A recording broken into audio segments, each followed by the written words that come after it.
Assalamualaikum warahmatullahi wabarakatuh. Alhamdulillah. Wassalatu wassalamu ala rasulillah wa ala alihi wa ashabihi wa man wala. Subhanaka la ilma lana illa ma 'allamtana innaka antal alimul hakim. Muslimin muslimat yang dirahmati Allah sekalian, bersyukur kepada Allah Ta'ala. Salawat dan salam ke atas junjungan Nabi Muhammad sallallahu alaihi wasallam.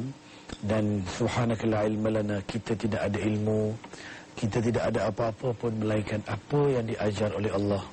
Ilmu Allah yang banyak dan kita hanya dapat sedikit. Dan pada pagi yang mulia ini kita nak berkongsi lagi episod tentang derhaka. Dan pada kali ini kita nak bercerita tentang punca kenapa lahirnya anak durhaka dan bagaimana kita nak mengatasinya.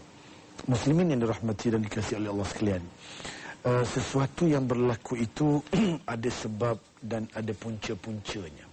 Saya berpendapat anak-anak jadi durhaka ada banyak sebab.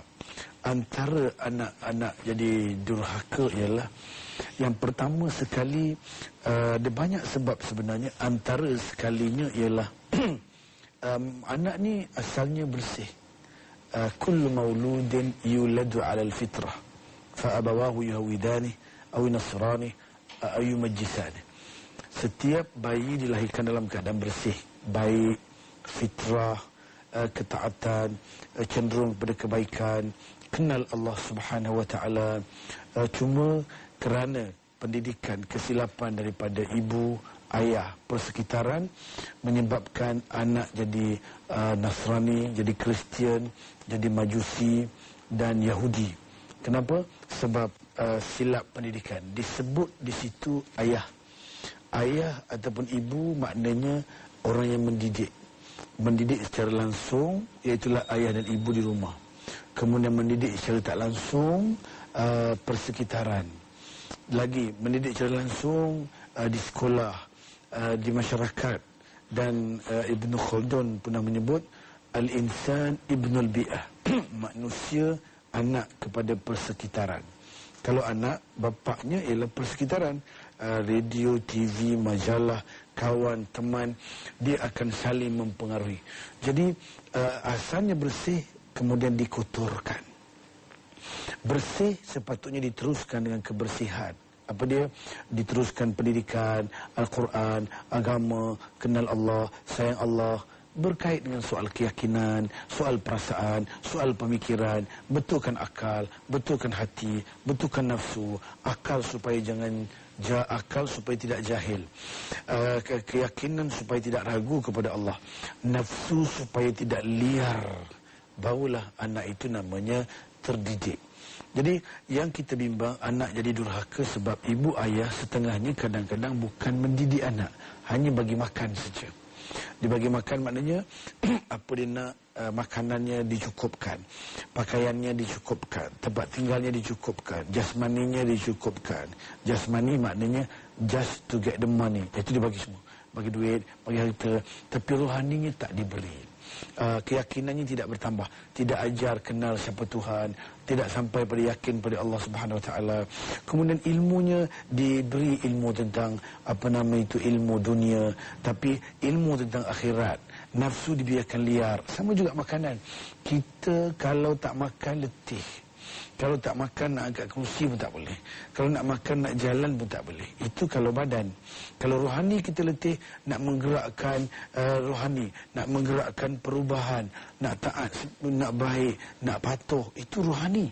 Jadi bila rohani tak cukup makan, maknanya akidah, iman, ibadat, akhir sekali lahirlah orang yang rajin, seronok, bernafsu buat dosa, tapi malas, kemudiannya berat, berkemetot, liar daripada melakukan kebaikan. Minta maaf sebanyak kali sebut kemetot tu.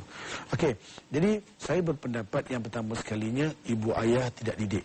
Salah.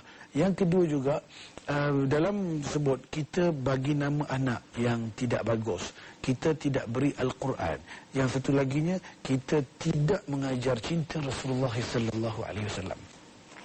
Kalau kita lihat dalam riwayat, ada menceritakan bagi nama anak khairul asma ma'ubbida wa hamida.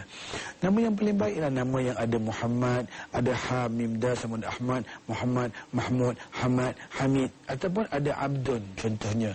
Kenapa? Kemuliaan dan dia punya hamba Allah. Dan nama-nama baik ini, nama akan dipanggil di hari akhirat kelak. Sebab tu Nabi kata tasammu bi asma'il anbiya, dan panggil nama baik-baik, fa innakum tud'auna yaumal qiyamah bi asma'ikum wa bi asma'i abaikum. Panggil nama baik-baik, sebab di akhirat nanti nama ini akan dipanggil. Jadi kita daripada kecil-kecil tak bagi nama anak baik-baik. Bagi nama anak entah apa Toyota ke, wallahu alam, anak namanya apa-apalah. Okey, kemudian yang saya cerita ni sebab pernah berlaku satu peristiwa, seorang laki-laki datang jumpa Sayyidina Umar. Dia kata, "Ya Umar, kenapa anakku degil sangat?" Okey, anakku durhaka pada aku. Dia tanya, "Kenapa?" Sebelum dia jawab kenapa, dia kata, "Aku nak tanya anak ni." Dia kata, "Wahai anak, saya nak beritahu, apa sudah bapa kamu bagi pada kamu?" Budak tanya balik, "Sepatutnya apa tanggungjawab seorang ayah?" Sayyidina Umar kata, dia kena bagi nama baik-baik, dia kena ajar Quran dan cinta kepada Rasul, okay? Dan dia kena cari ibu yang baik. Itu. Kemudian budak tu cakap, "Oh, ayah saya bagi nama saya pun tak bagus." Dia bagi nama apa? Nama Kelawar. Kelawar tahulah malam jalan, siang tidur. Yang keduanya, dia tak ajar saya Quran, dia tak ajar saya cinta Nabi Muhammad. Yang ketiganya, ibu saya bukan ibu yang baik. Okey, pendek cerita, Sayyidina Umar pun tengok pada pakcik tu. Dia kata, Tuan kata anak Tuan ni durhaka, tapi saya nak beritahu, sebelum anak ini durhaka pada anda lebih dahulu durhaka pada anak anda. Sebab kita tak beri pendidikan, tidak ajar tentang adab, bagaimana menghormati ibu ayah, bagaimana masuk bilik rumah ibu ayah. So panduan-panduan tu adalah buku. Sepatutnya kita mengajar, kita ambil perhatian dan sentiasa peka dengan pergerakan anak-anak kita. Jadi kalau dia salah, tegur dengan cara yang baik. Menegur bukan mendidik. Okey, mendidik bukannya menghukum. Jadi itu antara punca. Kemudian antara punca laginya berlakunya anak-anak durhaka ialah kita terlalu mementingkan kebendaan. Kita terlalu mementingkan kecerdikan. Kita lupa mengajar anak tentang kebaikan. Nak suruh cerdik tapi tak baik. Untuk maklumat anda, cerdik di otak tapi baik di hati. Cerdik perlukan pada fakta, cerdik perlukan pada data, tapi baik perlukan kepada keyakinan, perlukan bimbingan wahyu, perlukan petunjuk Rasulullah, perlukan ibadat umum, perlukan ibadat khusus, perlukan zikir-zikir. Kalau yang ini tak ada, kita cerdik tapi hati liar daripada Allah Subhanahu Wa Taala. Jangan ke mana-mana, kita jumpa lagi.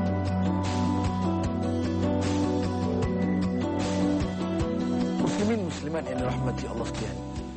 Kemudian kita masih cerita punca-punca. Sebenarnya bila kita tahu punca-punca, seolah-olah kita beritahu tentang punca dan kita sedang merawat supaya penyakit yang namanya durhaka ini tidak berterusan. Dan kita nak merawat bukan saja kita bukan saja tengok penyakit itu, tapi cari punca-punca. So ini paling penting. Kemudian sebab lagi anak kita durhaka, antaranya ialah ibu bapa yang memberi rasa anak-anak cemburu. Antaranya bagaimana ibu ayah tidak menyamakan pemberian antara anak-anaknya. Ibu ayah tidak berlaku adil terhadap antara anak-anaknya. Maklumlah anak tu gemuk sikit, kemetok panjang pendek, gemuk pula tu, muka tak apa cantik sikit, dia tak pelayan. Yang tu slim, putih, tinggi, mancung macam Arab, yang tu dilayan. Yang tu lembut, yang ni Masya Allah. Yang tu naam, yang ini la. Yang tu yes, yang ini nahi. Itu je. Jadi bila layanan tak betul, kadang-kadang berlaku resapan. Resapan maknanya dia menyimpan. Dan bila besar pula, kadang duduk rumah orang lain, duduk rumah saudara, marah. Akhir sekalinya timbullah rasa nak balas dendam. Dan pemberian yang tidak adil itu memang manusia akan terasa. So kalau kita nak beri nak layan tak adil, tapi jangan, memang soal cinta, soal sayang, soal melebihkan, itu soal hati. Tapi yang zahir biar nampak. Sebab Rasulullah sallallahu alaihi wasallam bersabda, "Sawu baina auladikum fil 'atiyah." Samakanlah pemberian antara anak-anak kamu dan pemberian terhadap anak-anak kamu. Jadi menunjukkan kasih sayang yang berat sebelah ni melahirkan kurang senang. Dia melahirkan iri hati, dia melahirkan dengki antara anak-anak, dan akhir sekali mereka terasa tersisih, tak suka, jadi liar. Dan itu yang tak hormat ibu ayah tu. Sebab dia rasa tak diperlukan, dia rasa tak disayangi. Akhir sekali dia cari orang lain. Sebab tu bila berlaku sikit kes je, dia terus lari daripada rumah. Dia marah. Kenapa? Sudah ada dendam. Sebab tu kita kadang-kadang tak perasan. Kemudiannya, yang boleh jadi durhaka. Durhaka ni antara bentuk dosa. Jadi antara durhaka yang dosa ni durhaka ni antara bentuk dosa. Salah satu sebabnya ialah apabila kita beri makan, kita beri pakai kepada anak-anak kita makanan yang tidak halal, makanan yang haram. Yang haram tu maknanya bukan dia bagi makan daging babi, bukan dia bagi anjing, bukan dia makan daging buaya. Tapi punca pendapatan yang bercampur-campur, klaim kad pejabat tak betul, kemudian klaim mileage tak betul, kerja ponteng, punch card ada tapi tuan tak ada, gaji penuh dapat, masa kerja pergi jual burger, contohlah tu. Okey, kerja pula pergi buat maksiat. So tengok Nabi sallallahu alaihi wasallam bersabda, man sa'a ala iyalihi min hillihi fahuwa kal mujahidi fi sabilillah. Sesiapa yang berusaha untuk menyara keluarganya dari yang halal, ia seperti seorang berjihad pada jalan Allah. Sebab tu suami ke isteri ke yang keluar daripada rumah nak pergi cari rezeki yang halal, dia mujahid. Sebab tu suami-suami bila nak keluar je, isteri patuk, "Baik bang, baik mujahid." Maksudnya mujahid keluar, inilah, itu contohnya. Kan ada lagu tu, mujahid keluar. Bila petang je, oh mujahid sudah balik. Kenapa mujahid? Ayah yang mencari rezeki, dia sebenarnya mujahid. Anda pun rasa mujahid. Mujahid ni bila orang buat benda baik. Kalau buat benda jahat, namanya mujahad. So mujahad buat balik benda haram. Makanan yang haram itulah anak-anak kita makan. Dan Nabi sallallahu alaihi wasallam bersabda, kullu lahmin nabata minal haram fannaru aula bih. Kalau makanan haram yang kita makankan, bagi makan pada anak-anak, dan badan kita kan gemuk, yang gemuk kemetot, tumbuh berketul ni daripada makanan, pipi berketul, hidung berketul. So bila jadi makanan daripada yang haram tu berketul, makanan yang haram dia akan keluar rasa-rasa nak buat yang haram, dorongan-dorongan haram. Jadi salah satu benda-benda haram durhaka kepada ibu bapa. Boleh jadi saya baca buku, subhanallah, dia kata apa? Kalau anda buat jahat, contohnya dosa mata tu memberi kesan kepada hati dalam bentuk begini. Dosa telinga anda dengar mengumpat, dia beri kesan tapi dalam bentuk begini. Dosa mulut anda mengumpat saksi palsu, sumpah palsu, dosa dia beri kesan yang berlainan. Anda berjalan, anda dosa mata, dan sebagainya. Jadi dosa bila banyak, dia akan menyerang hati. Akhir sekali salah satu muncul dosa itu durhaka kepada kedua ibu bapa. Boleh jadi begitu. Jadi subhanallah, cuba tengok ya. Man lam yubali min aina mat'amahu lam yubalillah min abwabin niran adkhalahu. Yang ini menakutkan. Apa kata Rasulullah? Sorry. Dalam kitab Taurat disebut, bukan kita nak apa ni, cuma nak sebut peringatan. Siapa yang tidak mengambil hirau daripada mana punca rezekinya, Allah juga tak akan peduli daripada neraka mana dia akan masuk. So nak beritahu, cukup menakutkan. Kemudian kadang-kadang duit kita halal, tak bayar zakat pula. Anak-anak makan duit patut bayar zakat, tak bayar zakat. Akhir sekalinya menjadi sebab anak kita mewarisi dosa maksiat. Jadi tuan-tuan dirahmati Allah sekalian, kemudiannya sebab lagi yang boleh kenapa anak durhaka. Yang nak tahu sebab ni, kita suspense sikit. Kita jumpa lagi selepas ini insya-Allah.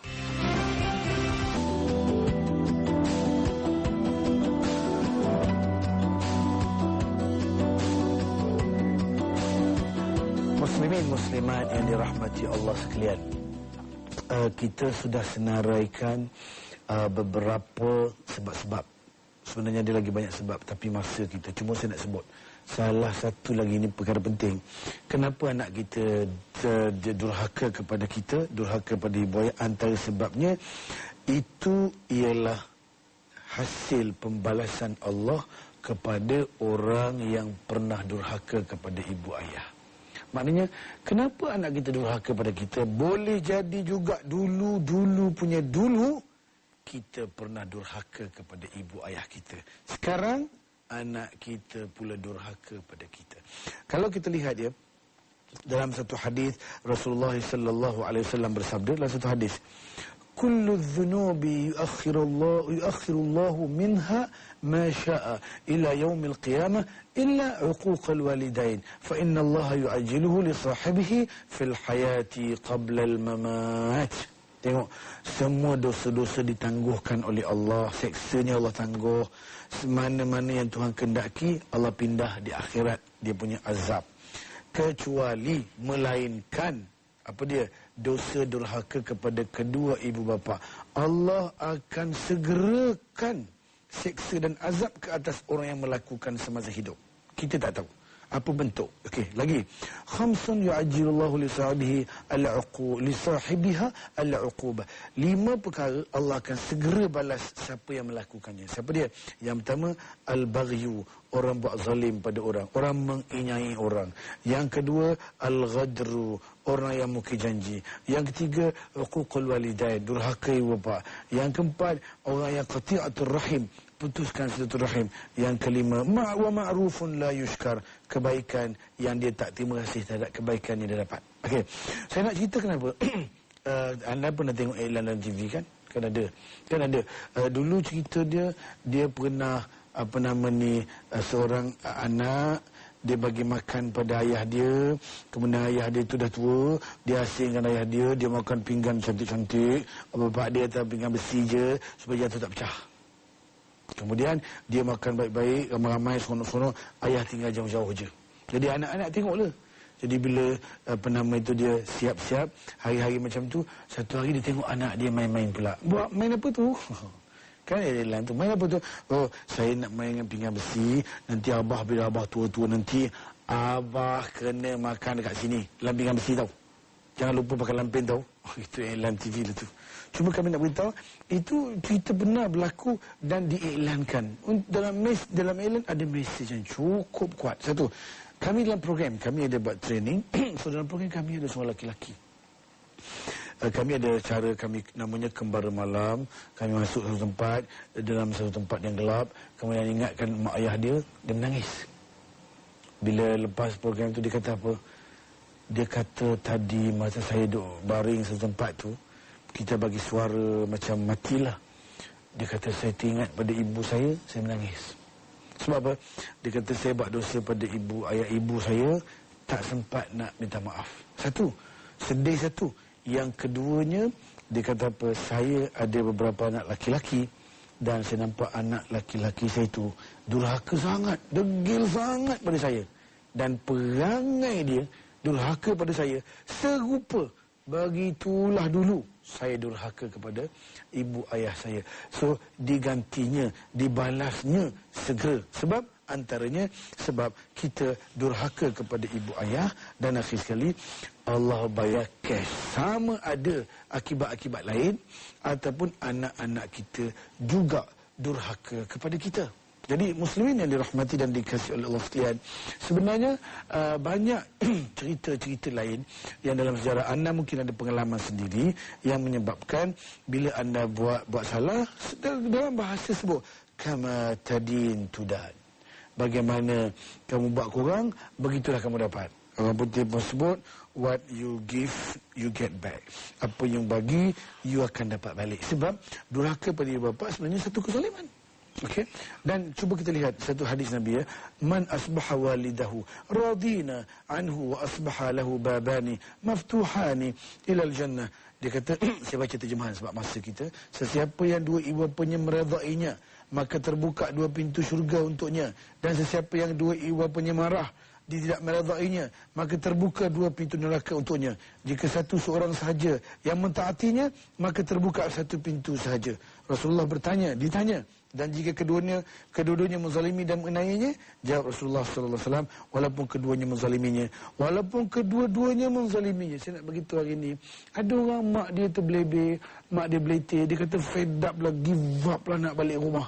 Tuan-tuan tahu, kenapa kita marah sangat? Mak kita baru belete berapa tahun? Setahun, 2 tahun, 3 tahun. Sedangkan mak ayah kita membesarkan 20 tahun. Mereka bertaruh nyawa untuk apa? untuk membesarkan kita. Takkan perkataan-perkataan. Dan dalam hadis Nabi pula, dia mengajar kepada kita apa? Dia mengajar kepada kita bahawa ibu ayah kita ni walau macam mana teruk pun dia punya perangai dia, tidak pernah ada gugur kewajipan taat kepadanya. Kenapa? Sebab orang tua, tuan-tuan, macam kanak-kanak juga.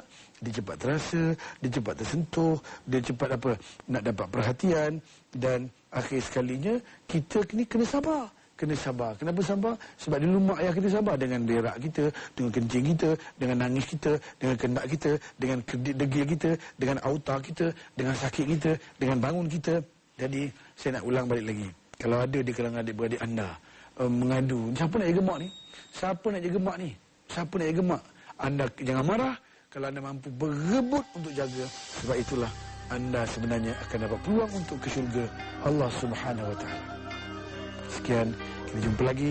Semoga ada keberkatan daripada pertemuan kita. Assalamualaikum warahmatullahi wabarakatuh.